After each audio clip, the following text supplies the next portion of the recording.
প্রচুর শীত, এভাবে মুড়ি টুরি দিয়া চাদর টাদর। আর আশেপাশের মুরব্বীদেরকে কয়, কি ব্যাপার এত মুরব্বী হয়ে গেছেন, আর কয়দিন? মাঝে মাঝে উজু ছাড়াও আইসেন। মুরব্বীদেরকে বুঝায়, কয় কেন? উজু ছাড়াও মাঝে মাঝে নামাজ হয়ে যায়, আজকে তো আমি উজু করিনি। খুব বুক ফুলায় বলতেছে।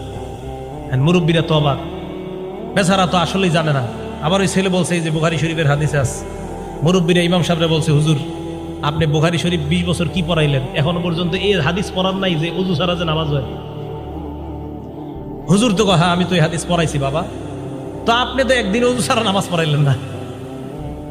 হুজুর হাদিস পড়াইছে, তো আপনি একদিন উজু ছাড়া নামাজ পড়ে আমল করবেন না? এটা এই হাদিস কোন কিতাবের? ভাই কথা বুঝেন, এই হাদিস বুখারী শরীফের। আপনি একদিন উজু ছাড়া নামাজ পড়াইবে, আমল করবেন না?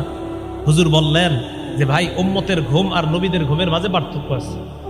ওই সেগুলো দেশে বুঝাই দিল, কি পার্থক্য? নবী যখন ঘুমায় তার চোখ ঘুমায়, অন্তর ঘুমায় না। উম্মত যখন ঘুমায় তখন উম্মতের চোখ